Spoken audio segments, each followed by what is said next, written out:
আজি আজমল ফাউণ্ডেশ্যন আৰু ইয়াৰ অন্তৰ্গত বিদ্যালয়সমূহৰ যৌথ উদ্যোগত Nazir Ajmal memorial college of education IQACৰ উদ্যোগত এই ভাষা গৌৰৱ সপ্তাহৰ বিশেষ অনুষ্ঠান আয়োজন কৰাৰ কাৰণে উদ্যোক্তাসকলক ধন্যবাদ জ্ঞাপন কৰিছোঁ আৰু উপস্থিত সকলো নতুন প্ৰজন্মৰ ধ্বজাবাহক অসমৰ তথা অসমীয়া জাতিৰ ভৱিষ্যতৰ সপোন নতুন প্ৰজন্মৰ প্ৰতিগৰাকী ছাত্ৰ ছাত্ৰীলৈ এই পবিত্ৰ ক্ষণত অসমীয়া ভাষাটোৱে যিটো সময়ত ধ্ৰুপদী ভাষা হিচাপে ক্লাছিকেল লেংগুৱেজ হিচাপে স্বীকৃত হৈছে এই সময়ত মই তোমালোক সকলোলৈকে অভিনন্দন জ্ঞাপন কৰিছোঁ অতি সুখৰ কথা যে আজমল ফাউণ্ডেশ্যন আৰু ইয়াৰ অন্তৰ্গত মহাবিদ্যালয়সমূহে আজি ভাষা গৌৰৱৰ এই বিশেষ অনুষ্ঠান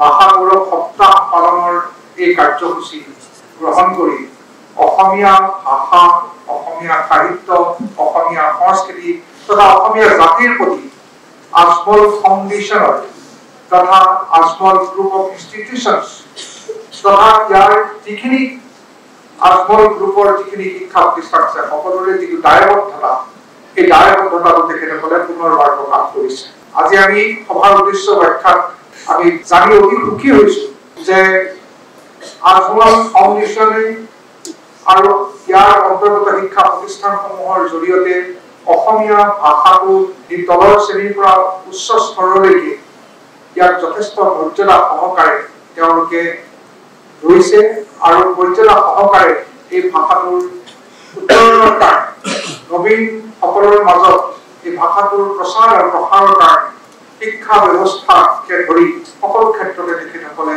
অগ্ৰণী ভূমিকা গ্ৰহণ কৰে তদুপৰি মই অসম সাহিত্য সভাৰ এগৰাকী সামান্য কৰ্মকৰ্তা হিচাপে আজমল ফাউণ্ডেশ্যনৰ প্ৰতি আজিৰ এই পবিত্ৰ দিনটোত মই আকৌ এবাৰ ধন্যবাদ জনাইছো যে বিভিন্ন জাতি জনগোষ্ঠীৰে পৰিপূৰ্ণ এই হোজাই অঞ্চলত অসমীয়া ভাষাৰ প্ৰচাৰ আৰু প্ৰসাৰৰ সুবিধাৰ কাৰণে তেখেতসকলে অসম সাহিত্য সভা তথা হোজাই সাহিত্য সভাৰ সহযোগত অসমীয়া ভাষাৰ এবছৰীয়া যিটো ডিপ্ল'মা কোৰ্চ সেই কোৰ্চটো অতি নিষ্ঠা সহকাৰে আৰু অতি সফলতাৰে তেওঁলোকে চলাই আহিছে আমি আজমল ফাউণ্ডেশ্যনক অসমীয়া ভাষাটো জীয়াই ৰখাৰ ক্ষেত্ৰত বিশেষকৈ অসম সাহিত্য সভাৰ এই যিটো প্ৰয়াস এই প্ৰয়াসৰ ক্ষেত্ৰত আজমল ফাউণ্ডেশ্যনে আজি বহু বছৰৰ পৰা যিখিনি সহযোগ আগবঢ়াইছে তথা অসম সাহিত্য সভাৰ উদ্দেশ্য আৰু লক্ষ্যৰ ক্ষেত্ৰত আজমল ফাউণ্ডেশ্যনে যিখিনি সঁহাৰি আগবঢ়াই আহিছে তাৰ কাৰণে মই তেখেতসকলক ধন্যবাদ জনাইছোঁ শ্ৰদ্ধেয় ৰাইজ উপস্থিত ছাত্ৰ ছাত্ৰীসকল যোৱা 3 অক্টোবৰত মই যিটো বিষয়ে মোক ক'বলৈ দিয়া হৈছে সেই বিষয়টো অতি দীঘলীয়া বহুত সময় লাগিব আমাৰ ছাৰ বাইদেউসকলে জানে এইটো বিষয়ৰ ওপৰত ক'বলৈ গ'লে অলপ সময়ৰ ভিতৰত হেৰি নহ'ব সম্ভৱ নহয় সেইকাৰণে মই আমাৰ মুৰব্বী বৰাৰ নিচিনাকৈ মই কিছু খালি আলোকপাত কৰি যোৱাৰ কাৰণে মই কিছু লিখিত পইণ্ট কেইটামান উলিয়াই আহিছোঁ গতিকে মোৰ বক্তব্যত সম্পূৰ্ণ ভাষাটোৰ যিটো গতিপথ ইয়াৰ উৎপত্তি গতিপথ বৰ্তমানৰ অৱস্থা অংক এই সকলোখিনি খালি আলোকপাত কৰি টাচ কৰি থাকোঁ যোৱা 3 অক্টোবৰত ভাৰত চৰকাৰে 5টা ভাষাৰ লগতে অসমীয়া ভাষাক ধ্ৰুপদী ভাষাৰ মৰ্যাদা প্ৰদান কৰিছে ইয়াৰ বাবে আমি ভাৰতৰ প্ৰধানমন্ত্ৰী ডাঙৰীয়াক বিশেষভাৱে অসমৰ ৰাইজৰ হৈ পেলাই ধন্যবাদ জ্ঞাপন কৰিছোঁ অসমীয়া ভাষাৰ লগতে ধ্ৰুপদী ভাষাৰ বাবে স্বীকৃত অন্যান্য ভাৰতীয় ভাষাকেইটা হৈছে পালি প্ৰাকৃত বাংলা আৰু মাৰাঠী ইয়াৰ পূৰ্বে ভাৰত চৰকাৰে মন্ত্ৰী গৰাকী কৈ গৈছে ভাৰত চৰকাৰে তামিল সংস্কৃত কানাডা মালায়ালাম আৰু তেলেগু আৰু উৰিয়া ভাষা ধ্ৰুপদী ভাষা হিচাপে মৰ্যাদা প্ৰদান কৰিছে ভাৰত চৰকাৰে 2004 চনৰে পৰা কমেও 1000 বছৰীয়া পুৰণি ভাষাসমূহক ধ্ৰুপদী ভাষা হিচাপে স্বীকৃতি প্ৰদান কৰাৰ ব্যৱস্থা দিয়ে ধ্ৰুপদী ভাষাৰূপে ক্লাছিকেল লেংগুৱেজ ধ্ৰুপদী ভাষাৰূপে স্বীকৃতি পাবলৈ হ'লে এটা ভাষা কমেও 1000 বছৰ ধৰি প্ৰচলিত হৈ থাকে ভাষাটোৰ প্ৰাচীন সাহিত্য তথা লেখাৰ সমলসমূহ প্ৰজন্মৰ পিছত প্ৰজন্মই ব্যৱহাৰ কৰি থাকিব লাগিব আজি আমি অসমীয়া ভাষাৰ উৎপত্তি আৰু ইয়াৰ প্ৰায় 1200 বছৰৰ অধিক কালজয়ী যিটো গতিধাৰা সেই গতিধাৰাৰ এক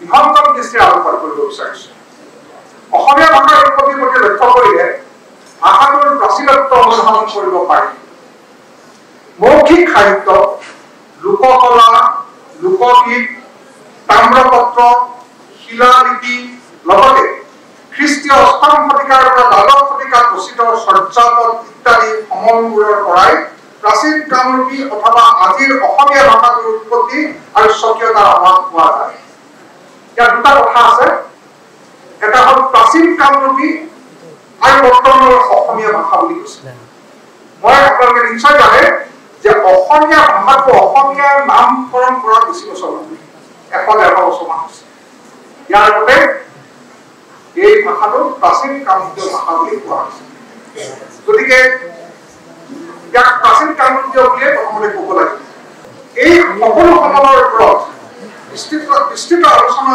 আগবঢ়োৱা সম্ভৱ নহয় সেয়ে আমি কেৱল কিছু বিশেষ বিষয় উপস্থাপন কৰিম এতিয়া চৰ্যাপদৰ কথাটো মন্মি বৰাই কৈছে চৰ্যাপদ আমাৰ ভাষাটো ধ্ৰুপদী ভাষা হিচাপে স্বীকৃতি দিয়াৰ কাৰণে অন্যতম সমল হৈছে চৰ্যাপদ এই চৰ্যাপদসমূহ কিন্তু কেইবাটাও ভাষাই নিজৰ বুলি দাবী কৰে ইয়াক লৈ পেলাই যথেষ্ট বিতৰ্ক আছে এই চৰ্যাপদবিলাক কি এই চৰ্যাপদ মানে কি চৰ্যাপদবিলাক হৈছে বুদ্ধৰ আমূলক বুদ্ধ ধৰ্ম যেতিয়া চলি আছিল এই ভাৰতবৰ্ষত বুদ্ধ ধৰ্মাৱলম্বীসকলে তেওঁলোকে কিছুমান প্ৰাৰ্থনা গীত তেখেতসকলৰ কিছুমান প্ৰাৰ্থনা গীত সেইখিনিকে চৰ্যাপদ বুলি কয় তেখেতসকলৰ বহু কেইজন পণ্ডিতে বিভিন্ন সময়ত এই চৰ্যাপদবিলাক ৰচনা কৰিছিল আৰু এই চৰ্যাপদবিলাকত যিবিলাক ভাষা আৰু শব্দ গাঁথনি আছে তাত বহুকেইটা ভাষা আছে ভাষাবিদসকলে গৱেষণা কৰি দেখিছে তাত অসমীয়া ভাষা আছে বাংলা ভাষা আছে উড়িয়া ভাষা আছে মাৰাঠী ভাষা আছে তামিল ভাষা আছে সকলো ভাষা আছে বহুত ধৰণৰ ভাষা আছে এইটো কেনেকৈ সম্ভৱ চৰ্যাপদ যদি অসমত হয় তেতিয়া চৰ্যাপদ ৰচনা কৰোঁতে ইমানবোৰ ভাষাৰ শব্দ কেনেকুৱা আহিল গোটেইখিনি মানুহ একেলগে আছিল এইটো এটা সুন্দৰ কাহিনী আছে চাওক বুদ্ধ ধৰ্মৰ যিবিলাক বুদ্ধ মঠবিলাক আছে এই মঠবিলাকত বুদ্ধ ভিক্ষুসকল থাকে আৰু বুদ্ধ ভিক্ষুসকলে এইবিলাক গুৰু বন্দনা বা প্ৰাৰ্থনা তেখেতসকলে নিৰন্তৰ কৰি থাকে আৰু বুদ্ধ ভিক্ষুসকলৰ এটা নীতি আছিল যে যিসকল বুদ্ধ ভিক্ষু আছে গোটেই ভাৰতবৰ্ষৰ এটা কেম্পত বা এটা মঠত তেওঁলোকে ছমাহৰ বেছি থাকিব পাৰে ইয়াৰ ফলত কি হৈছিল বৌদ্ধ ভিক্ষুসকলে ভাৰতবৰ্ষৰ বিভিন্ন স্থানত বিভিন্ন মঠত তেওঁলোকে থাকিব লগা হৈছিল যেতিয়া অসমৰ বৌদ্ধ ভিক্ষুসকল বেংগল উৰিয়া এনেকৈ ঘূৰি ফুৰিছিল বা তাৰ গোটেইখিনি ঘূৰি আছিল সকলোৰে ভাষাৰ এটা সংমিশ্ৰণ হৈছিল গতিকে তাত যেতিয়া চৰ্যাপদবিলাক ৰচনা হৈছিল তাত সেই শব্দবিলাক সোমাই পৰিছিল গতিকে এই চৰ্যাপদবিলাক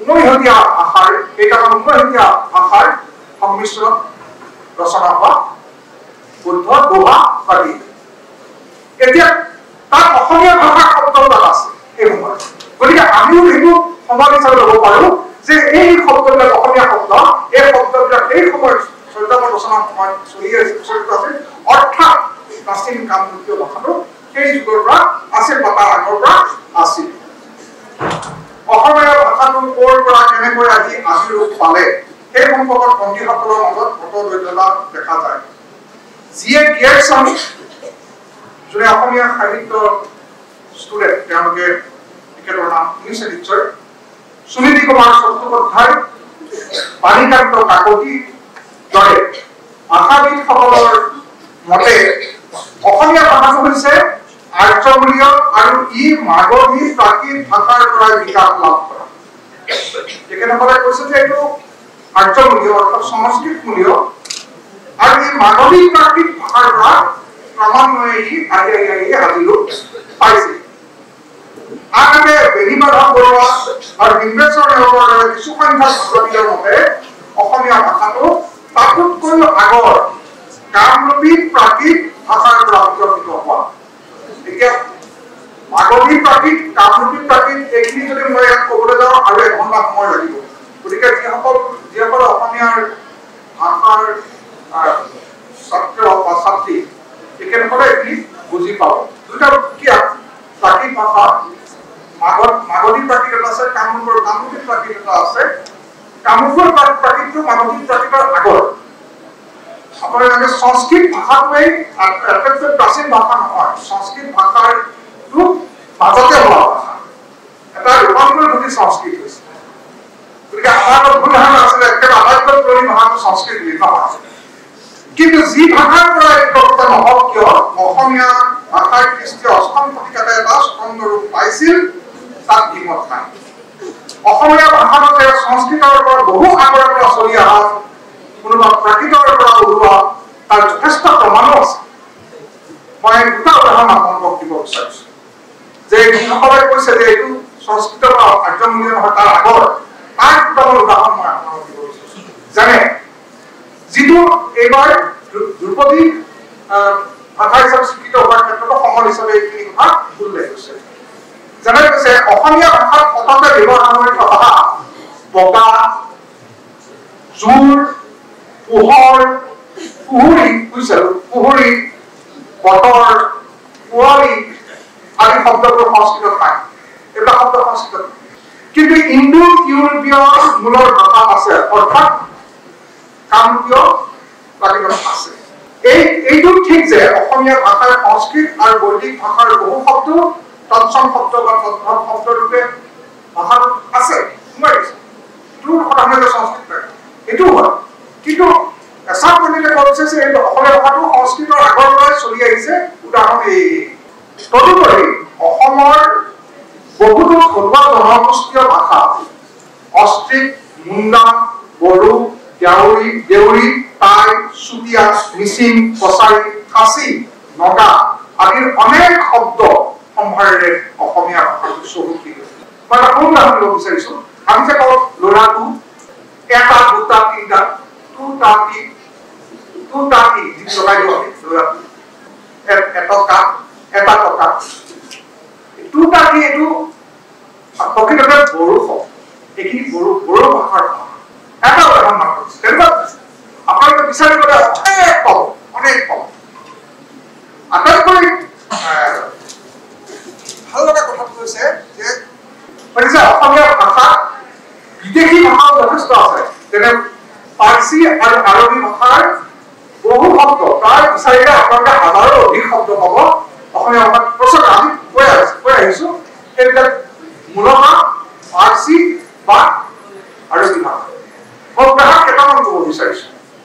যেনে আমিৰ, উজিৰ, কুচকাৱাজ, হজুৰ, চিকাৰ, ফৌজ, চিপাহী, মালিক, আবাদ কৰা বুজিলো আবাদ, এখতিয়াৰ, খাজনা, জমা, দপ্তৰ, মহকুমা, চহৰ, চৰকাৰ, হিচাপ, আইন, উকিল, আদালত, কানুন, দৰখাস্ত, আকাশবাণী, কাগজ, মেল, আমি কাগজ মেল কৈ থাকো, মেল, ৰুমাল, দোকান, কাৰখানা, নগদ, হাজাৰ আদি অনেক শব্দ আৰবী আৰু ফাৰ্চী ভাষাৰ পৰা। এইখিনি মই আপোনালোকক আৰম্ভণি কৰো যে অসমীয়া ভাষাৰ কেনেকৈ উৎপত্তি হৈছে তাৰ এটা হিণ্টছ দিলো। এতিয়া মই আপোনালোকক অসমীয়া ভাষাৰ গতিপথৰ বিষয়ে চমুকৈ মই বেছি সময় নকওঁ আৰু খুব 10 মিনিটত 12 মিনিটত শেষ কৰোঁ। অসমীয়া জাতিটো স্বকীয় ভাষা, কৃষ্টি, সংস্কৃতি আৰু ঐতিহ্যৰে অসমীয়াৰ এটা জাতি, ইয়াত কোনো সন্দেহ নাই। অসমীয়া জাতিৰ প্ৰাণ স্পন্দন হৈছে অসমীয়া ভাষা। অসমীয়া জাতি গঠন প্ৰক্ৰিয়াত যিদৰে বৈচিত্ৰ্যৰ সমাহাৰ ঘটিছে, সেইদৰে অসমীয়া ভাষাৰ সৃষ্টিৰ মাজতো বৈচিত্ৰ্য লুকাই আছে।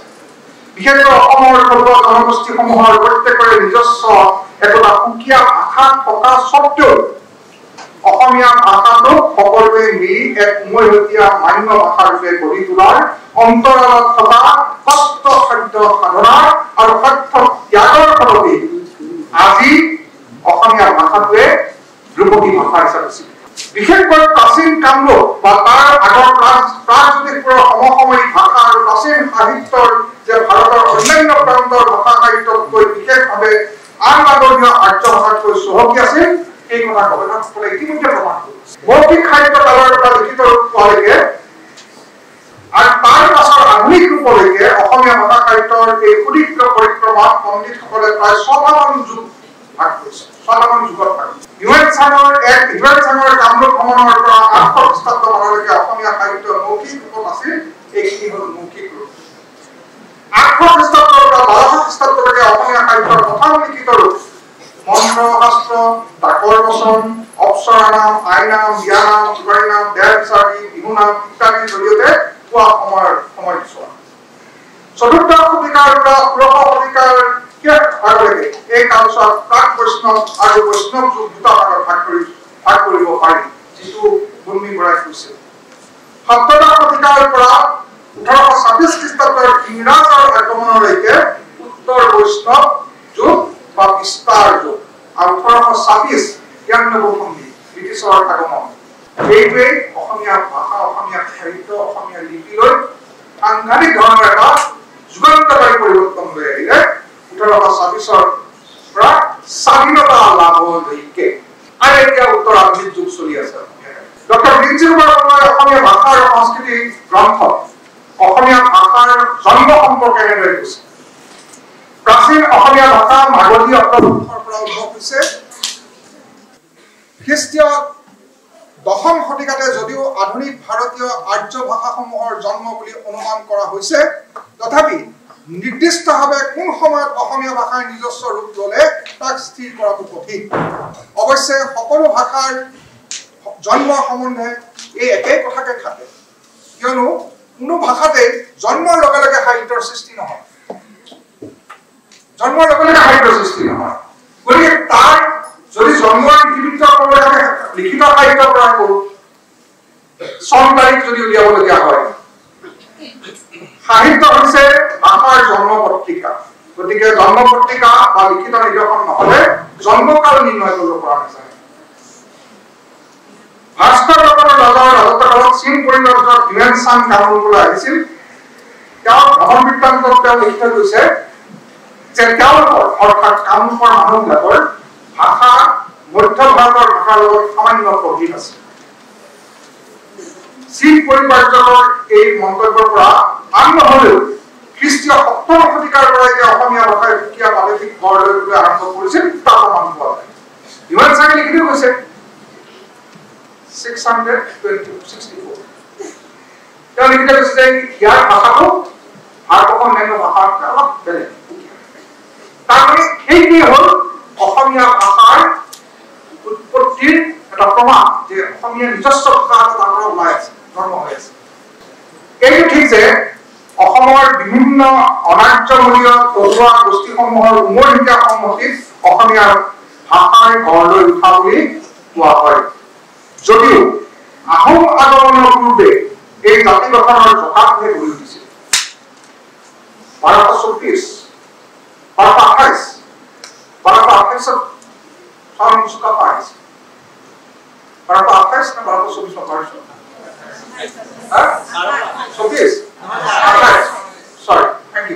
১২২৪ চাউলুং চুকাফা আহিলে অসমলৈ।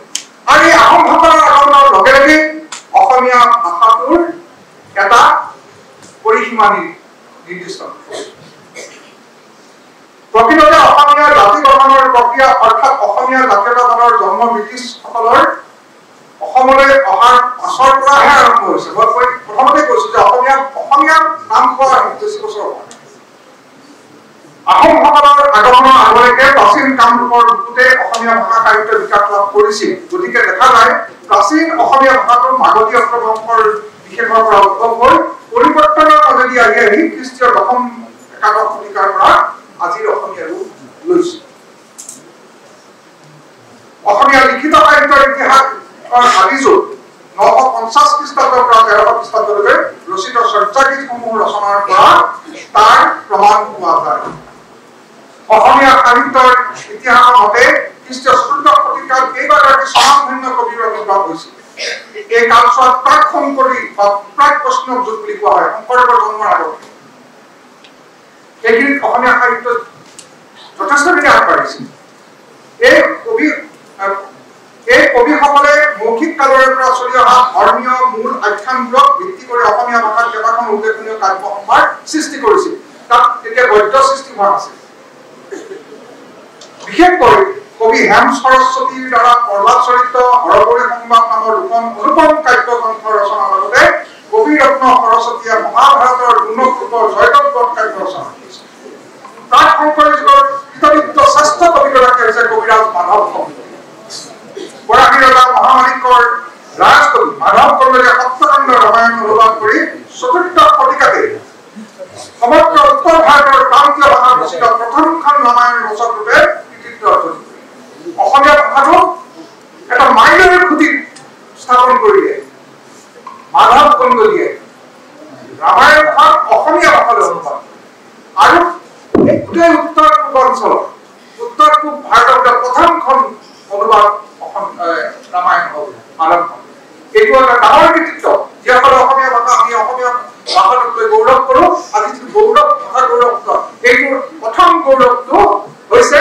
মাধৱ কন্দলীৰ ৰামায়ণ আপোনালোকে জানি আচৰিত হ'ব যে তেতিয়া ভাৰতবৰ্ষত বহুত ভাষাত ৰামায়ণ তেওঁলোকৰ ভাষালৈ অনুবাদ হোৱা নাছিল অনুবাদ কাম আৰম্ভ হৈ হোৱা নাছিল কিন্তু মাধৱ কন্দলীয়ে সেই সময়তেই অসমীয়াত বাল্মীকি ৰামায়ণখন অনুবাদ কৰিলে ইয়াৰ দুটা খণ্ড প্ৰথম খণ্ডটো আৰু অন্তিম খণ্ড দুটা বিচাৰি পোৱা নগ'ল শ্ৰীমন্ত শংকৰদেৱে এইখন দেখি আচৰিত হ'ল শংকৰদেৱে এষাৰ কথা কৈছে যে হস্তিৰ দেখিয়া লাই চচা প্ৰেম ফাৰে মান মূৰ বৈল তেনেকৈ অৱস্থা যে মাধৱ কন্দলী ৰামায়ণখন দেখি শ্ৰীমন্ত শংকৰদেৱ কৈছে হস্তিৰ লাভটো দেখি ষষ্ঠীৰ লাভ দেখি গোবৰটো দেখি শহাপহুৰ যিটো অৱস্থা হয় মোৰ অৱস্থা এইটো হৈছে এতিয়া অসামাজিক কবি আখ্যা দিছে মাধৱ কন্দলী কৈছে মই নোৱাৰো মাধৱদেৱক মাতি আনি ক'লে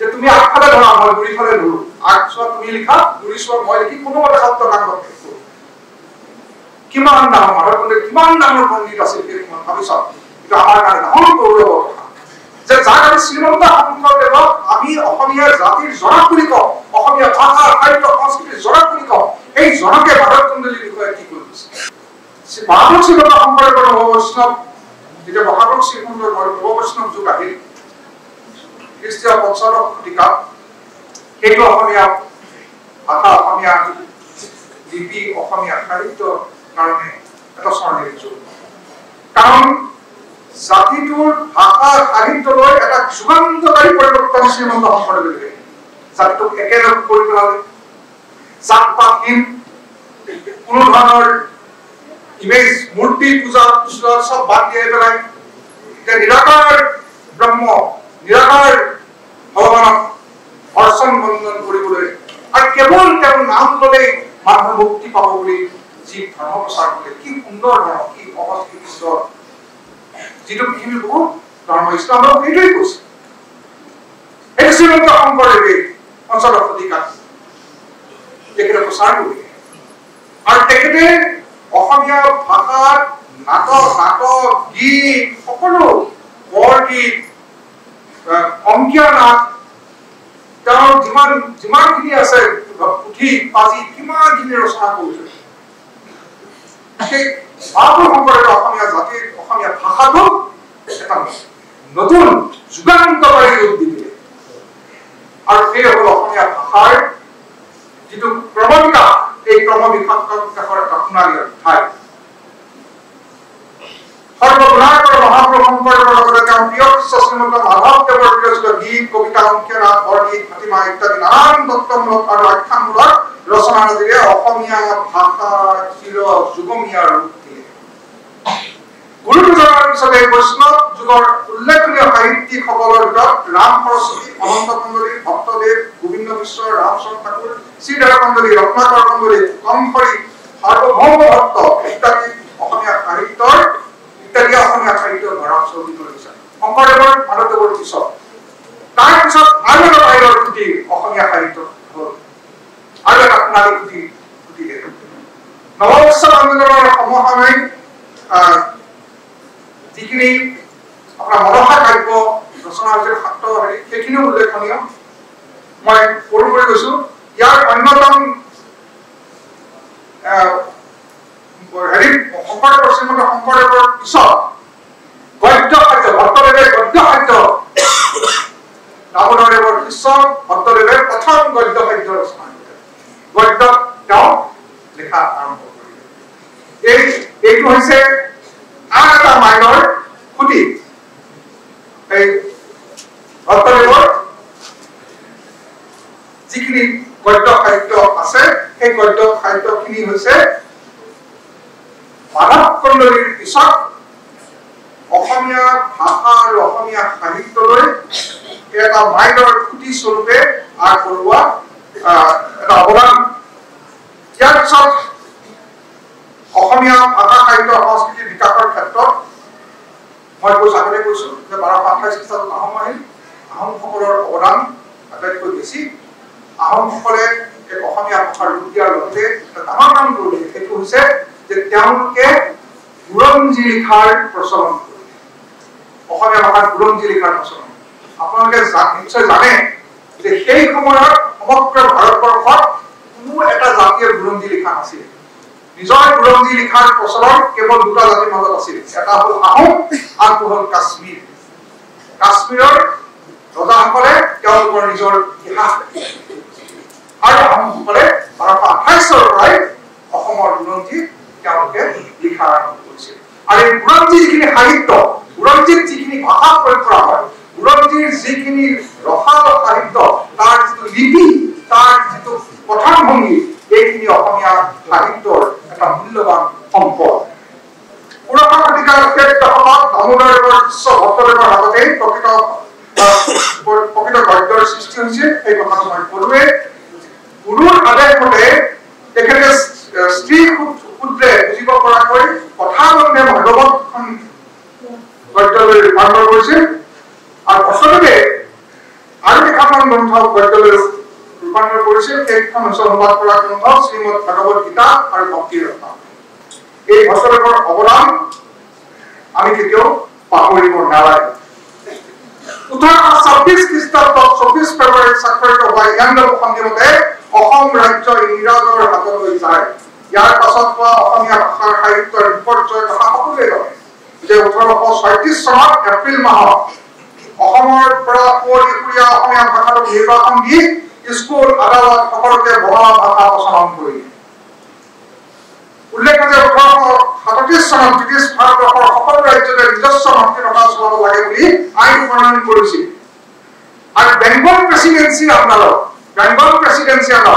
তেতিয়া তাত ফাৰ্চী ভাষা আছে বেংগল ফাৰ্চী ভাষা চলিছিল আৰু 1837 খ্ৰীষ্টাব্দত ব্ৰিটিছে এখন আইন কৰিলে যে নিজৰ নিজৰ ৰাজ্যত নিজৰ নিজৰ ভাষা প্ৰচলন হ'ব আৰু অসমৰ ক্ষেত্ৰত নহ'ল বাংলা ভাষা হ'ল কিয় নহ'ল ইয়াৰ আইনগত যুক্তিগত কথাটো হ'ল যে ব্ৰিটিছে অসমখনক বেংগল প্ৰেচিডেন্সি আণ্ডাৰত ৰাখিছে অসমৰ কাৰণে সুকীয়া তেওঁলোকে এডমিনিষ্ট্ৰেটিভ চাৰ্কুল কৰা নাছিল যেতিয়া বেংগল প্ৰেচিডেন্সি আণ্ডাৰত ৰাখিলে আৰু তাত ফাৰ্চী ভাষা সলনি বাংলা ভাষা কৰি দিলে প্ৰেচিডেন্সি আণ্ডাৰত যিহেতু অসম আছিল অসমতো বাংলা ভাষা চলাবলৈ বাধ্য হ'ল বা ব্ৰিটিছে বিচাৰিলে আৰু ইয়াত কিছু আমোলা বাংলাভাষী কিছু মাত্ৰ সকলো নহয় আমোলাই এইটো ভাল পালে যে তেওঁলোকে নিজৰ বাংলা ভাষা লিখিব পাৰিব ইয়াত অসমীয়া ভাষা শিকিব নালাগে আমি হ'লেও ভাল পাওঁ আমাক যদি কালি যদি আমি বাৰ্লিন যাওঁ তাত যদি কোৱা হয় যে তোমালোকে অসমীয়াতে লিখিলেই হ'ব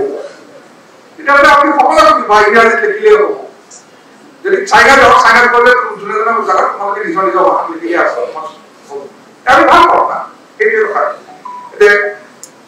কিন্তু এই যে দুৰ্যোগ এই দুৰ্যোগৰ পৰা মুক্তি দিলে কেইজনমান অসমীয়া অসমীয়া বিষয়া সাহিত্যিক লগতে বিশেষভাৱে আমি নাম ল'ব লাগিব আজিৰ তাৰিখত আমেৰিকান বেপ্টিষ্ট মিছনাৰীসকল সেই সময়ত আহিলে এই 1837 আহিছিল তেওঁলোকে সদিয়াত আহি সোমালে আৰু তেওঁলোকে আহিছিল কিন্তু ধৰ্ম প্ৰচাৰৰ কাৰণে তেওঁলোকে গাঁৱে গৈ ধৰ্ম প্ৰচাৰ কৰিবলৈ গ'ল কিন্তু গৈ দেখিলে যে নাই ইয়াৰ মানুহ কি দিয়ে না ইংৰাজী বুজি পায় না বাংলা বুজি পায় এইটো এটা বেলেগ ভাষা তেওঁলোকে কয় মানুহক তেওঁলোকে ভাষণ দিলে বা ক'লে মানে কয় কি কৈছা আমি বুজাম কেতিয়া তেওঁলোকে অনুধাৱন কৰিলে যে এইটো ভাষা বেলেগ আৰু ইংৰাজীটো বেলেগ ভাষা চলাই আছে। এই প্ৰেক্টিছ মিছনাৰীসকলে তেখেতসকলে চেষ্টা কৰিলে যে নাই এইটো ভাষাটো অৰিজিনেল তেওঁলোকৰ ভাষাত আহিব লাগে। বহুত চেষ্টা তেওঁলোকে কৰিলে। আপোনালোকে জানে তেওঁলোকে এখন বাতৰি কাকত উলিয়ালে আৰু এই অৰুণোদয় অসমীয়া আধুনিক অসমীয়া ভাষাৰ ভেটি স্থাপন কৰিছে। মই এইখিনিতে এটা কথা কওঁ, প্ৰেক্টিছ মিছনাৰীসকল সেইবোৰ অসমত নামনি অসমৰ ভাষা বেলেগ, মধ্য অসমৰ ভাষা বেলেগ আৰু উজনি অসমৰ ভাষা বেলেগ, অলপ অলপ বেলেগ আছে। এতিয়াও বেলেগ, আপোনাৰ নামনিত গ'লে ভাষা বেলেগ, ভাষাটো কথিত ভাষাটো বেলেগ, লিখিত একেই। মধ্য অসমতো বেলেগ, উজনিত গ'লে আৰু অলপ বেলেগ কথিত ভাষা। এতিয়া প্ৰেক্টিছ মিছনাৰীসকল শদিয়া বা শিৱসাগৰত আহি পেলাই তেওঁলোকে ভাষাটো আৰম্ভ কৰিলে তাৰ প্ৰসাৰ কৰাৰ কাৰণে। তাৰ ওপৰত ৰিচাৰ্চ কৰিলে, ব্যাকৰণ উলিয়ালে, অভিধান উলিয়ালে, ভাষাটো উজনিৰ ভাষা, লিখিত ভাষাটো উজনিৰ ভাষা। যদি প্ৰেক্টিছ মিছনাৰীসকল শদিয়ালৈ নগৈ যদি কামৰূপলৈ আহিলেহেঁতেন, যদি গোৱালপাৰালৈ আহিলেহেঁতেন, যদি কাছাৰলৈ গ'লহেঁতেন, তেতিয়াহ'লে তাৰ লোকেল ভাষাটোৱেই মান্য অসমীয়া ভাষা ৰূপে লোপ পালেহেঁতেন। গতিকে ভাষা অসমীয়া ভাষাটোক লৈ আমি কিছুমান অলৌকিক কথা, অবাস্তৱ কথা আলোচনা কৰাটো উচিত নহয়। যিটো যুক্তিসংগত কথা সেইটোৱে আলোচনা কৰিব লাগে। ভাষা অসমীয়া ভাষাটো অসমীয়া কোন? আমাৰ এইটো মাজে মাজে বহুত ডাঙৰ প্ৰশ্ন আহি যায়। কিছুমান মানুহ সন্দেহ সজাই গৈ, কিছুমান মানুহ দুফাল কৰি দিয়া চেষ্টা। এটা সুন্দৰ ৰাজনৈতিক এটা ধুনীয়া প্ৰশ্ন এটা আহি দিয়া হয়, অসমীয়া কোন? অসমীয়া ভাষা নিদা লাগে। আৰে বাবা, পিঁয়াজ এটা আছে নহয়, পিঁয়াজটো গুচাই যাবচোন, ভিতৰত পাব নেকি? পিঁয়াজটো বাকলি গুচাই গৈ থাকিব, বাকলিবিলাক পেলাই গৈ থাকিব, থাকিব পিঁয়াজটো। অসমীয়া ভাষাত এটা পিঁয়াজ। ইয়াত আৰ্যমূলীয় ভাষা আছে, ইয়াত মংগোলীয় ভাষা আছে, ইয়াত দ্ৰাবিড়ী ভাষা আছে, অষ্ট্ৰীয় ভাষা আছে, ইয়াত স্থানীয় সকলো জনগোষ্ঠীৰ ভাষা আছে। মই কৈ গ'লো ইয়াত ফৰাচী, আৰবী বা গোটেইবোৰ ভাষা আছে, পৰ্তুগালীজ ভাষা আছে, ইয়াত ইংৰাজী ভাষাটো আছে, ষ্টেচন আমি কৈ থাকো, স্কুল আমি কৈ থাকো। এই পিঁয়াজটোৰ পৰা আমি যদি কয় ইয়াৰ আচল দিশটো নাই, মোক অসমীয়া বুলি আপোনালোকে কয়, গোটেই গোটেই মই অনুপ্ৰৱেশ কৰো এই অসমীয়া নহয়। আৰে ভাই ৰুদ্ৰসিংহই আহিছে আমাৰ পিন্ধা। আমিতো কাশ্মীৰ হলে কোনো বেংগলৰ মানুহ, আমি আমাক লাইচেন্স থকাৰ কাৰণে পূজা কৰিবলৈ লৈ আহিছে ধৰি পঠিয়াই, আৰু আমি আজি আচল অসমীয়া হৈ নহয়। এই অসমত থকা এই অসমখনকে নিজৰ মাতৃভূমি বুলি গণ্য কৰা, ইয়াৰ ভাষা, সাহিত্য, সংস্কৃতিৰ প্ৰতি শ্ৰদ্ধা থকা আৰু ইয়াকে সংযোগী, অসমীয়া ভাষাটোকে সংযোগী ভাষা হিচাপে ব্যৱহাৰ কৰা, ইয়াৰ বাহিৰে তেওঁলোকৰ জীৱন বা মৰণৰ কোনো স্থান নথকা এই ব্যক্তিসকলেই হৈছে সেই সকলোখিনি অসমীয়া। ইয়াত কেৱল অসমীয়া ভাষাটো যাৰ মাতৃভাষা আছে সেইসকলে অসমীয়া বুলি ক'লে ভুল কোৱা হ'ব। সেইটো কৈ অসমীয়া ভাষাটোৰ যিটো বিপৰ্যয়, আজি অসমীয়া ল'ৰা ছোৱালীবিলাকে পাঠ্যপুথিতে অসমীয়া স্কুলত পঢ়ে, মানে যিটো দুবন্তৰ নামটো নুঠিব, দুবন্তৰ নামটো কোনো নুঠে নহয়। মই সময় যথেষ্ট হ'ল, মই আৰু বহুতখিনি কথা ক'ব লাগিব আধুনিক অসমীয়া ভাষাটো, আধুনিক যুগৰ কথা, জোনাকী যুগৰ কথা। মইতো অৰুণোদয় শেষ কৰি দিলো। 1888 চনত জোনাকী যুগ আৰম্ভ হ'ল, আৰু জোনাকী যুগত এই যে তিনিজন পণ্ডিত, হেমচন্দ্ৰ গোস্বামী, আনন্দ চন্দ্ৰ আগৰৱালা, লক্ষ্মীনাথ বেজবৰুৱা, এইসকলে মিলি পেলাই জোনাকী কাকত উলিয়ালে। কলিকতাৰ পৰাই আধুনিক অসমীয়াৰ যাত্ৰাপথ আৰম্ভ হ'ল। এই জোনাকী যুগতে অসমীয়াৰ ভাষাটোৱে আধুনিক ৰূপ পালে। তাৰ আগলৈকে অসমীয়া ভাষা নাটক যদি হৈছিল তেতিয়া ৰামচন্দ্ৰ ৰাৱণ এইবিলাকৰে হৈ আছে, আৰু কবিতাও যদি লিখা হৈছিল তেতিয়াহ'লে গীতাটোৱে কবিতা লিখা হৈছিল। কিন্তু যেতিয়া ইয়াৰ ছাত্ৰবিলাকে পঢ়িবলৈ গ'ল তাত ইউনিভাৰ্চিটিত, সেইখিনি জানে কিডছ বায়ৰ চেলি এইবিলাক আপোনাৰ দামেই শুনা নাই। তেওঁলোকে প্ৰচলিত সাহিত্যৰ ৰস আস্বাদন কৰি অসমীয়া ভাষাত তেওঁলোকে নাটক লিখিলে, কবিতা লিখিলে, তেওঁলোকে গল্প লিখিলে। প্ৰথম চুটি গল্পৰ জনক লক্ষ্মীনাথ বেজবৰুৱা, এই প্ৰথম তেওঁ বেংগল কলিকতাতে লিখিছে। এই আৰম্ভ হ'ল অসমৰ আধুনিক সাহিত্যৰ যুগ। এইখিনি কথা মই আপোনালোকক কলো। মই সামৰণি মাৰিছো যে ভাষা এটাৰ লগত এটা জাতিৰ ইতিহাস জড়িত হৈ থাকে। এটা ভাষাৰ মৃত্যু হোৱা মানে এটা জাতিৰ ইতিহাস হেৰাই যোৱা। পৃথিৱীত বহুত ভাষা আছে। আপোনালোকে নিশ্চয় জানিছে যে এতিয়ালৈকে প্ৰায় 20,000 মান ভাষা পৃথিৱীৰ পৰা বিচ্ছিন্ন। আৰু এতিয়া প্ৰায় 15,000 মান ভাষা পৃথিৱীত আছে। আৰু এইটো শতিকাৰ অন্তত পৃথিৱীত মাত্ৰ 5 বা 6,000 ভাষা থাকে, বাকী ভাষা নাথাকে। মই কৈছো যে এটা ভাষা হেৰাই যাওঁতে এটা জাতিৰ ইতিহাস হেৰাই যোৱা। এটা জাতিৰ ইতিহাস হেৰাই যোৱা মানে মানৱ সভ্যতাৰ যিখন বুৰঞ্জী, এই বুৰঞ্জীৰ এখিলা পাত হেৰাই যোৱা। কাৰণ এটা ভাষাৰ লগত এই ভাষা কোৱা মানুহখিনি জড়িত হৈ থাকে। সেই মানুহখিনি কৃষ্টি, সংস্কৃতি, লোককলা, লোককৃষ্টি, তেখেতসকলৰ আচাৰ ব্যৱহাৰ, তেওঁলোকৰ পৰম্পৰা, তেওঁলোকৰ সাজ পোছাক, আহাৰ সকলোখিনি জড়িত হৈ থাকে। এটা ভাষা যদি পৃথিৱীৰ পৰা হেৰাই যায়, মানৱ সভ্যতাৰ বুৰঞ্জীখনৰ এখিলা পাত হেৰাই যায়। গতিকে যিবিলাক ভাষা হেৰাই গৈ আছে, সেইবিলাক ভাষাৰ এটাও ভাষা কোৱা মানুহ পৃথিৱীত নাই, শেষ হৈ গ'ল। এতিয়াও কেইটামান ভাষা আছে, তাৰ ভাষা কোৱা মানুহ গোটেই পৃথিৱীত 50, 160 এনেকুৱা মানুহ ৰৈছিল। এই ধ্ৰুপদী ভাষাৰে স্বীকৃতি দিলে এইটোৰ পৰা অসমীয়া ভাষাটোৰ এতিয়া সংকট, বাংলা ভাষাটোৰ সংকট, হিন্দী ভাষাটোৰ সংকট। কাৰণ সংকট সকলোৰে আহিছে। যেতিয়া ভাষা মানুহে এৰিব, ভাষাটো ক'বলৈ এৰি দিব, তেতিয়াৰ পৰাই তাৰ সংকট আৰম্ভ। অসমীয়া ভাষাৰ সংকটৰ কথা আমি খুব কৈ আছো। বাংলা ভাষাৰ সংকট কিন্তু অসমীয়াতকৈ বেছি। হিন্দী ভাষাৰ আৰু সংকট আহিছে। উদাহৰণ মই কৈছো যে আগতে বাংলা ভাষাৰ চিনেমা, থিয়েটাৰ, যাত্ৰা আমি কিমান চাইছিলো, বাংলা কিতাপ কিমান পঢ়িছিল, আমাৰ দিনত কিমান পঢ়া হৈছিল। ইছলাম চাহিবাৰে কিমান বাংলা কিতাপ চলিছে, আৰু ক'ত বাংলা কিতাপ কোনে পঢ়ে? অসমীয়াৰ একে অৱস্থা। মানে ক্ষুদ্ৰ ক্ষুদ্ৰ জাতি সত্তাবিলাকৰ ভাষাবিলাক ডাঙৰ ভাষাবিলাকে গিলি পেলাব। গতিকে ধ্ৰুপদী ভাষাৰ স্বীকৃতি দিয়া মানে হ'ল কি, এই ভাষাটো ৰিচাৰ্চ গৱেষণাৰ ভাষা হিচাপে থাকিব। এই যে 5টা ভাষা দিছে, ইয়াত পালি আৰু প্ৰাকৃত আছে, দেখিছেনে? পালি আৰু প্ৰাকৃত। পালি আৰু প্ৰাকৃত ভাষা কোৱা মানুহ নাহে, এটা মৃত ভাষা। কিন্তু কিয় ধ্ৰুপদী ভাষা দিছে? যে এই চলিছিল হাজাৰ হাজাৰ বছৰ, এতিয়া নাই। এইটো লৈ পেলাই কোনোবা ছাত্ৰ বা ছাত্ৰীয়ে ইয়াৰ ওপৰত গৱেষণা কৰি ডক্টৰেট পাব। মানে ভাষাটো গৱেষণাগাৰত জীয়াই ৰখা হ'ব, যে এসময়ত ৰিচাৰ্চৰ বস্তু হ'ব। কিন্তু এটা প্ৰচলিত ভাষা জীয়াই ৰাখিবলৈ হ'লে আমাৰ জনসাধাৰণৰ মাজত সেই ভাষাটো চলিত হ'ব। মই কৈছো এটা ভাষা জীয়াই থাকিলেও তাৰ চৰিত্ৰগত পৰিৱৰ্তন হ'ব পাৰে। তেনেকুৱা উদাহৰণ আছে যে ভাষা এটা আছে, কিন্তু সেই আগৰ ভাষাটো নাই, চৰিত্ৰগত তাৰ পৰিৱৰ্তন ঘটি গ'ল। তেতিয়াও সি স্বকীয়তা হেৰাই পেলালেও সেই ভাষাটোৰ নামত থাকি যাব, বেলেগ ভাষা, বেলেগ ভাষালৈ ৰূপান্তৰিত হৈ যাব।